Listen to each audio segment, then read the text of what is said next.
wabarakatuh. Perkenalkan, nama saya Eti Sentia dengan NIM 18000005284 dari Prodi Pendidikan Guru Sekolah Dasar Universitas Ahmad Dahlan Yogyakarta.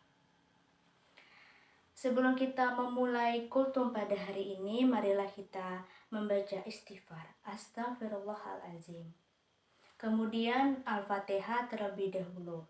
Bismillahirrahmanirrahim. Alhamdulillahirabbil alamin. Arrahmanirrahim. Maliki yaumiddin. Iyyaka na'budu wa iyyaka nasta'in. Ihdinas shiratal mustaqim. Shiratal ladzina an'amta 'alaihim ghairil maghdubi 'alaihim waladdallin. Amin. Segala puji hanyalah milik Allah Subhanahu wa taala yang telah memberikan nikmat iman dan Islam, yang telah memberikan limpahan rahmatnya, sehingga kita bisa bersilaturahmi, bisa menimba ilmu dan mendekatkan diri padanya. Semoga kita semua diberkahi oleh Allah Subhanahu wa taala. Amin amin ya rabbal alamin. Salawat serta salam semoga senantiasa tercurah kepada junjungan kita Rasulullah Shallallahu Alaihi Wasallam sebagai suri tauladan sepanjang masa, yang sangat mencintai umatnya serta membawa umatnya keluar dari zaman jahiliyah, dan kita bisa menikmati iman dan Islam saat ini. Pada kesempatan kali ini saya akan menyampaikan kultum mengenai akhlak mulia pada generasi saat ini.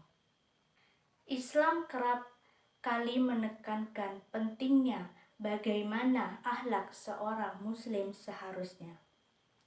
Akhlak merupakan suatu perangai yang menetap kuat dalam jiwa. Islam kerap kali menekankan pentingnya bagaimana akhlak seorang muslim seharusnya. Bahkan tak tanggung-tanggung manusia dijadikan teladan dalam perkara akhlak adalah Rasulullah Shallallahu Alaihi Wasallam.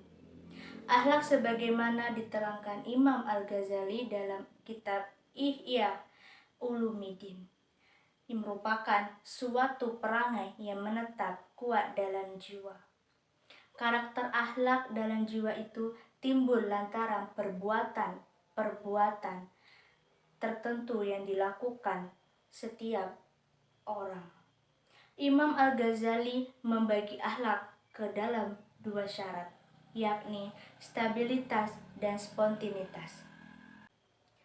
Adapun stabilitas akhlak merupakan karakter yang memungkinkan pelakunya melakukan perbuatan perbuatan baik yang konsisten, permanen, serta berkelanjutan. Sedangkan akhlak yang sifatnya spontan hadir di saat muncul kesempatan dan juga dilakukan tanpa paksaan.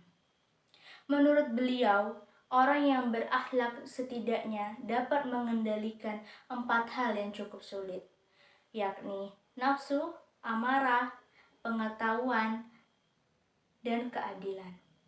Dengan demikian, akhlak bukanlah hanya mengatur laku kata, namun juga laku sikap.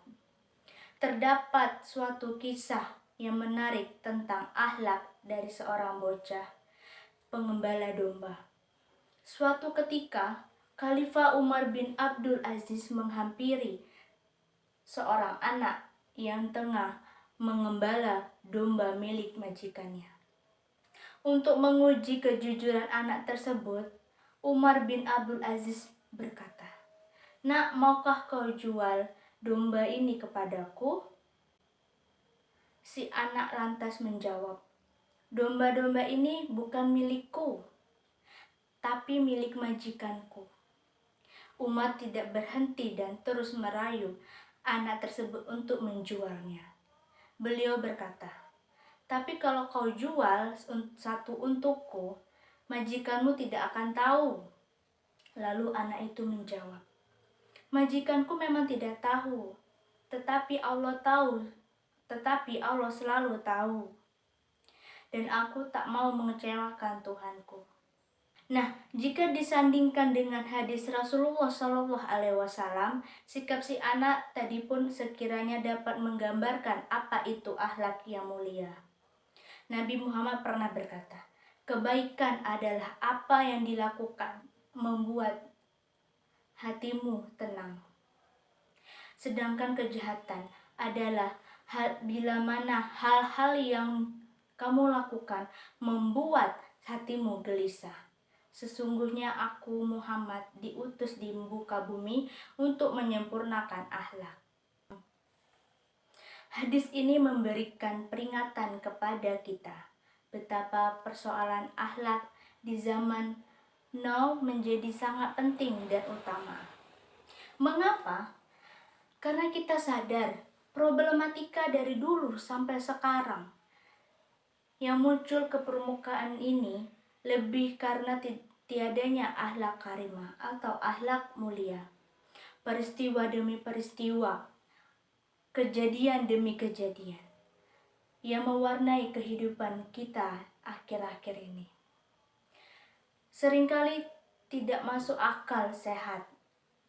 Seperti orang tua membunuh anaknya, anak membunuh orang tuanya, dakwah di mana-mana, tapi korupsi makin merajalela. Industrialisasi kebohongan makin subur dan lain sebagainya. Maka wajar jika Al-Quran menyebut mereka yang berbuat melampaui batas sebagai generasi balhum, yaitu generasi manusia yang perilakunya lebih buruk dibanding binatang sekalipun.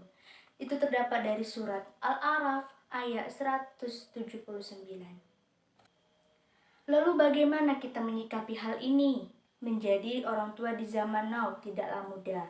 Menjadi anak pun jugalah hal yang tidak mudah. Mereka harus siap dan berpacu dengan derasnya arus informasi yang bisa membentuk perilaku dan kebiasaan. Gadget, televisi, internet, serta lingkungan sekitar. Pergaulan menjadi ancaman jika tidak tegas dan hati-hati menyikapinya. Betapa anak-anak telah berubah menjadi anak zaman milenial, yang cara mengasuh dan mendidiknya pun harus cerdas dan tegas. Saya ambil contoh soal manajemen waktu antara sekolah, kursus tambahan di luar, dan belajar di rumah.